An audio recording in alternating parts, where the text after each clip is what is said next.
Notice what Sister White said the Pope would do in our day. And she said this way back in 1884. She said that the Roman Church now presents a fair front to the world, covering with apologies her record of horrible cruelties. She has clothed herself in Christ-like garments, but she is unchanged. Every principle of popery that existed in ages past exists today. The doctrines devised in the darkest ages are still held. Let none deceive themselves. The popery that Protestants are now so ready to embrace and honor is the same that ruled the world in the days of the Reformation, when men of God stood up at the peril of their lives to expose her iniquity. She possesses the same pride and arrogant assumption that lorded it over kings and princes, and claimed the prerogatives of God. Her spirit is no less cruel and despotic now than when she crushed out human liberty and slew the saints of the Most High. Now check out this article. I'm just going to read a small excerpt from it. The headline reads, Pope to ask forgiveness for past faults of Church's children.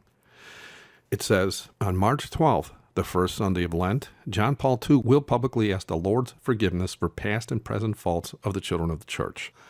For the first time in history, John Paul II will confess the sins committed by Christians through the centuries.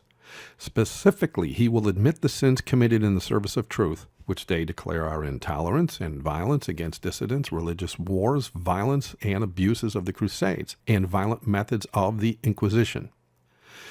The Holy Father, which, by the way, is a blasphemous term, but they say that the Holy Father will also express the repentance of Christians for the sins committed in relation to the people of Israel, which they say was contempt, acts of hostility, and silences.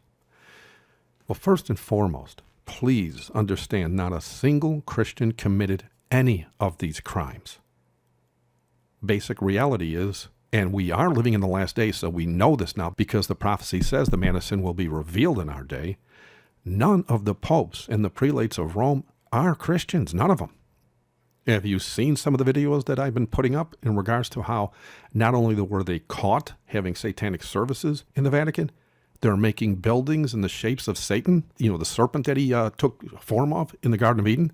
They use the name of our King, Jesus, for the sole purpose of slandering him, so that in the last days, when the majority of the people on earth have come to accept Catholicism as Christianity, wherein all sorts of sins are sanctified, so that when the current natural disasters get much worse, as prophecy predicts, will get much worse, the Pope, under direction of Satan himself, who then claims to be Jesus Christ on earth at this time, will demand the obedient Christians of the Bible are worthy of persecution and death for refusing to keep the pagan Sabbath of Sunday holy.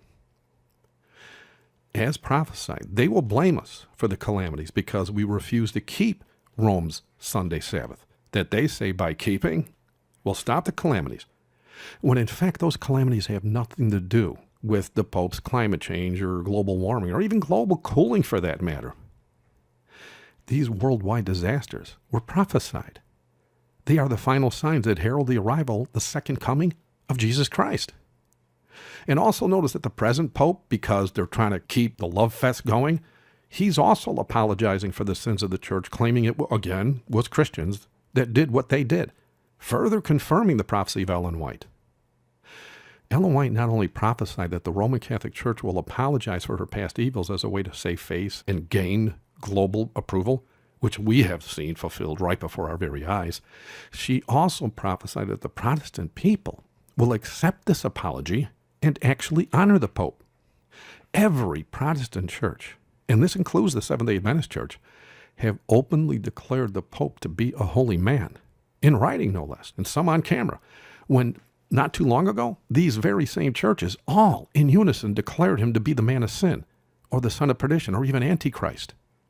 What shocks, but at the same time blesses my heart right now, is how the emails and calls I have received from Seventh-day Adventists who have watched these videos, who not only left their churches due to the truth presented here, all of them told me none of their pastors ever told them about any of this in all the years they have been sitting in that church. Now do you see why they edited Sister White's books? Now do you see why it's so important you get your hands on the original books that can only be found at vbates.com?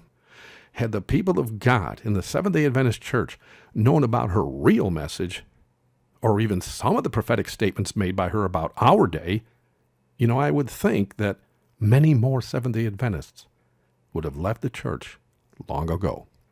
Thank you for watching. God bless.